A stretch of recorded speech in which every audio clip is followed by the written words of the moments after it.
नमस्कार, जय श्री राम, जय महाकाल, वंदे मातरम, भारत माता की जय। मित्रों, मैं एडवोकेट समीर LLC के इस वीडियो में आपका हार्दिक स्वागत एवं अभिनंदन करता हूं। तो आज हम बात करेंगे एक ऐसी सच्ची कहानी के बारे में जो कि आज से 2 दिन पहले घटी। यदि आप इस वीडियो को पूरा अंत तक देखेंगे तो ही समझ पाएंगे, इसलिए वीडियो को पूरा अंत तक देखिएगा। चलिए शुरू करते हैं विश्लेषण टॉक मेरे साथ।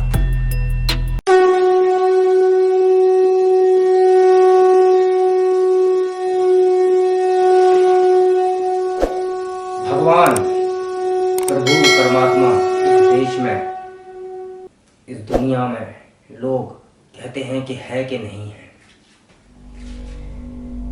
लोगों का कुछ का विश्वास है कि मूर्ति पूजा करने से यानी कि बुत परस्ती करने से कुछ नहीं होता है। जो चीजें लोगों को, कथावाचकों को, बड़े बड़े संतों को, जिनके लाखों करोड़ों फॉलोअर्स हैं, उनको बतानी चाहिए कि वो नहीं बताते, तो हम जैसे लोगों को ये बताना पड़ता है आप लोगों को कि एग्जैक्टली हमारे देश में, हमारे सनातन धर्म में क्या लिखा हुआ है।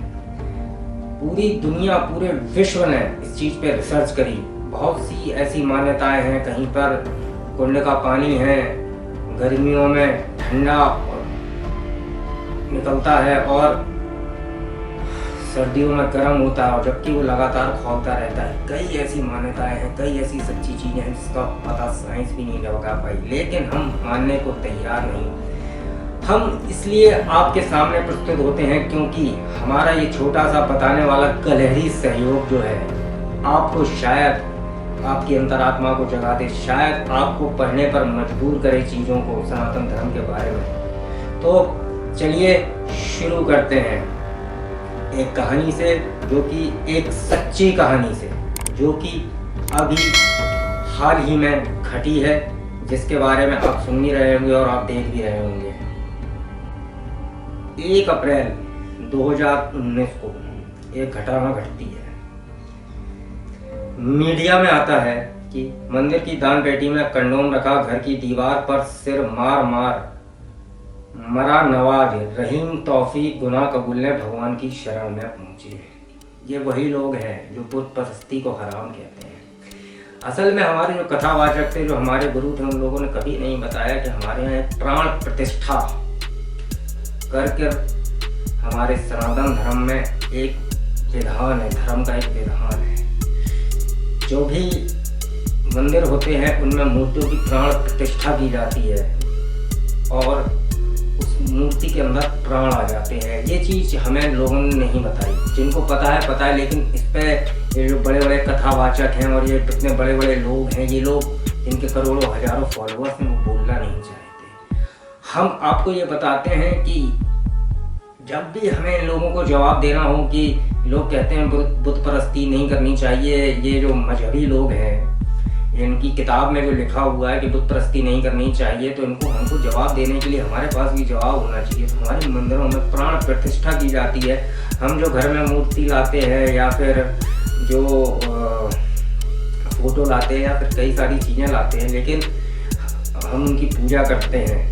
हम प्राण प्रतिष्ठा घर में इसलिए नहीं कर सकते, इसका कारण है कि प्राण प्रतिष्ठा जब प्रभु की हो जाती है तो उसके नियम और कायदे बहुत ही मजबूत हो जाते हैं और बहुत ही कठिन हो जाते हैं, जिनको शायद हर कोई नहीं कर सकता, गृहस्थ जीवन में रहने वाला इंसान नहीं कर सकता। इसीलिए हम कहते हैं कि हम जब भी जाएं मंदिर में जरूर जाएं, भगवान के सामने अपना माथा टेकें, ढोक दें, क्योंकि वहाँ पर भगवान प्राण प्रतिष्ठित रहते हैं, उनके अंदर प्राण होते हैं। हम घर में पूजा करते हैं, उसका मंदिर के अंदर फल 100 गुना ज़्यादा मिलता है।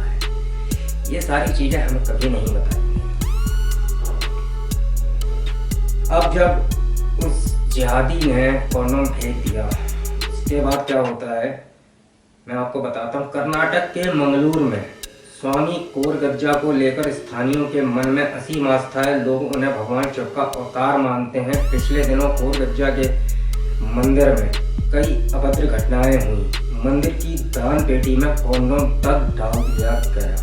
ऐसे घृणित वाक़ये के बावजूद पुलिस आरोपितों को ढूंढने में असमर्थ थी। निराश श्रद्धालु लगातार कोरगज्जा भगवान से ऐसे बेधर्मियों को सजा देने के लिए प्रार्थना कर रहे थे। कुछ दिन पहले ही भगवान ने अपने श्रद्धालुओं की सुनी और ऐसी स्थिति पैदा हो गई कि विधर्मी स्वयं मंदिर में आकर माफी मांगने लगे।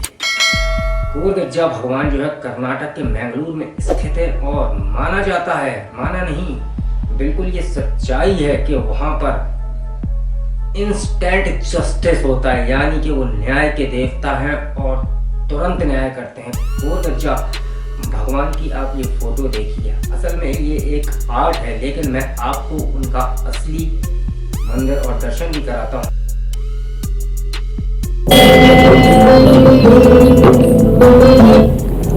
ये देखिए, ये है कोरगज्जा भगवान जो कि इंस्टेंट जस्टिस के लिए जाने जाते हैं, न्याय का देवता जिनको कहा जाता है। कई ऐसे मामले इन्होंने सुलझाए हैं, जमीन से विवादित जमीनों के मामले या पैसे लेन देन का मामला हो, लोग इनकी शरण में जाते हैं और वहाँ पर झूठ बोलने की बिल्कुल मनाही। यदि आपने झूठ बोला तो आप गए।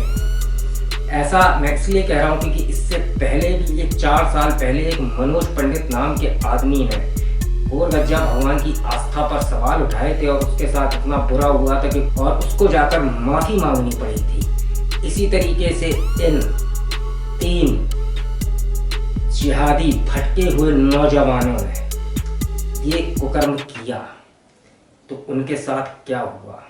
अब इसमें यह बिल्कुल वास्तविक घटना है। इसी साल जनवरी में मंदिर की दान पेटी से एक कड़नौल निकला था, जिसके बाद से वहां हड़कंप था। लेकिन 3 दिन पहले अचानक दूसरे समुदाय के 2 लड़के मंदिर में आए और पुजारी के सामने माफी के लिए गिड़गिड़ाने लगे। पहले पुजारी को लगा कि वह मजाक कर रहे हैं, लेकिन नहीं, वह गंभीर थे। उन दोनों ने पुजारी को बताया कि अपने साथी नवाज के साथ मिलकर उन्होंने ही कुछ दिन पहले मंदिर की दान पेटी में कंडोम डाला था। अब ऐसा क्यों हुआ वो भी यहाँ पर छपा हुआ है। नवाज माफी मांगने के लिए जिंदा नहीं था। दान पेटी में कंडोम डालने के बाद उसे एक दिन खून की उल्टियां हुई और फिर पेचिश से उसके मल से खून निकला। अतः वह घर की दीवारों पे सिर मारते हुए मर गया। उसने अपना सिर इतना पटका, सिर मारता रहा और चिल्लाता रहा कि कोरगज्जा भगवान मुझे माफ नहीं करेंगे, कोरगज्जा भगवान मुझे माफ नहीं करेंगे, कोरगज्जा भगवान मुझे माफ नहीं करेंगे। इस तरीके से वो सर अपना दीवार में मारता रहा, चिल्लाता रहा और आखिर में वो दीवार में सर मारते मारते पटकते पटकते मर गया। और इसके बारे में एक ट्विटर भी वायरल हुआ था, आप लोगों ने देखा होगा। अगर नहीं देखा है तो आप मेरी स्क्रीन पे ये देख लीजिए। ये वो ट्विटर था जो कि वायरल हुआ था। अब इस मामले में जो 3 लोग थे, एक तो मर गया और अब इसमें बचे थे केवल अब्दुल रहीम और अब्दुल तौफीक जो कि जिन्ना है। और वक्त बीतने के साथ रहीम को भी खून की उल्टियां होनी शुरू हो गई। जैसी नवाज को हुई थी बिल्कुल वैसी ही खून की उल्टियां होना शुरू हो गई। उसके बाद दोनों अपनी जान जाने के डर से घबरा कर पुजारी की शरण में जाकर माफी की भीख मांगने लगे। दोनों ने भगवान के सामने खड़े होकर दोनों ने सब स्वीकार कर लिया और दया की भीख मांगने लगे। अब बताइए कहाँ है स्वरा भोसराकर जैसी ये जिहादी आंटियां, कहाँ है वो लिबरल जिहादी जो कि बहुत बोलते हैं। आज ये विधर्मी जिन्होंने विधर्म का काम किया खुद ही चिल्ला के कह रहे हैं कि हाँ हमने किया है, हाँ हमने किया है, हम माफी मांगने को तैयार है। कहाँ है आज, कहाँ है वो मीडिया, कहाँ है वो लायर, कहाँ है पॉइंट, कहाँ है ये चैनल्स, कहाँ है BBC न्यूज़ हिंदी, कहाँ है ये सारे जो यति नरसिंहानंद जी के पीछे पड़े थे। यति नरसिंहानंद जी को आज यानी कि 3 अप्रैल को धमकी दी गई कि उनका सर काट लिया जाए अमानतुल्लाह खान नाम के विधायक ने। तो अब आप देखिए कि ये विधर्मी कितने मतलब ये माफ़ी मांग रहे हैं। अब सारे लोग गायब हैं और इन विधर्मियों ने क्या माना है आप ये भी देखिए। यह पहली दफ़ा नहीं है कि स्वामी कोरगज्जा की शरण में कोई इस तरह माफ़ी मांगने पहुंचा हो। जैसा कि मैंने आपको बता दिया था कि मनोज पंडित नाम के आदमी ने भी इस पर टिप्पणी की थी और वो माफी मांगने पहुंचा था। अब पुलिस इस मामले में बहुत खुश है। पुलिस को अक्सर में सुराग नहीं मिल रहा था। पुलिस ने कहा है कि दोनों लोगों को हिरासत में ले लिया गया, दोनों अब भी डरे हुए हैं। मीडिया से बात करते हुए पुलिस ने यह भी कहा है कि यह एक रहस्यमय केस था। आरोपितों के जुर्म कबूलने के बाद सबूत जुटाने की कोशिश हो रही है। हालांकि कृत्य के पीछे का उद्देश्य साफ नहीं हो पाया, जांच चल रही है। अभी तक जांच में आरोपितों ने बताया है कि उन्होंने 3 जगह ऐसा काम किया था। देखिए आप इन धर्मियों को, इन्होंने 3 जगह ऐसा काम किया और इन्हें रोकने वाला कोई नहीं। तो हम ये कहते हैं कि अगर हमारी मंशा, हमारी आस्था भगवान में नहीं है, लेकिन हम किसी को गाली ना दें, हम अपने भगवान को समझने की कोशिश करें कि हमारे भगवान, हमारे सनातन धर्म में प्राण प्रतिष्ठा जो है वो बहुत जरूरी है। प्राण प्रतिष्ठा हमारे धर्म में बहुत जरूरी है, लेकिन हम इस चीज को जानना नहीं चाहते, क्योंकि हमारे जो कथावाचक हैं, जो करोड़ों लोग जिनको फॉलो करते हैं, जो BMW मर्सिडीज में घूमते हैं, उनको तो इन चीजों से फुर्सत मिले, अली मौला करने से फुर्सत। ये देखिए ना, ये देखिए मेरी स्क्रीन पर मैं आपको दिखा रहा हूँ।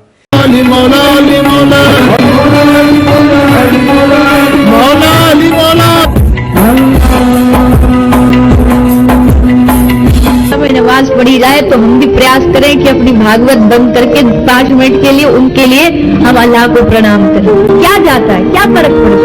उनको फुर्सत मिले तब तो वो करेंगे, लेकिन नहीं, हमें समझना नहीं है। जो बोलना चाहता है, जो बताना चाहता है, हम उसकी नहीं सुनना चाहते हैं। तो इस चीज को समझने की कोशिश करिए। इसके बारे में मैं आपको पूरा विश्लेषण और अच्छे से आगे वीडियो में करता रहूंगा, क्योंकि हम सनातनियों में, हिंदुओं में भूलने की आदत बहुत है। तो कोर गज्जा भगवान को प्रणाम करिए, नमस्कार करिए। न्याय के देवता है, इनका आशीर्वाद लीजिए। जैसा कि मैंने आपको अपने स्क्रीन में वीडियो में उनकी असली तस्वीर भी दिखा दी है, तो वहां से आशीर्वाद लेते रहिए। और कोर गज्जा भगवान के चरणों में नमन है हमारा, जो कि इन विधर्मियों को सबक सिखाया। तो आपको मेरी ये विश्लेषण टॉक कैसी लगी? ऐसी कानूनी बातें, ऐसी कई विश्लेषण, ऐसी कानूनी अधिकार की बातें और बहुत सारी चीजें मैं आपको बताता रहूंगा, मिलता रहूंगा आपसे। इसी के साथ मैं लेता हूं आपसे विदा। स्वस्थ मस्त व्यस्त रहिए, सावधान सतर्क सुरक्षित रहिए। नमस्कार, जय श्री राम, जय महाकाल, वंदे मातरम, भारत माता की जय। मित्रों।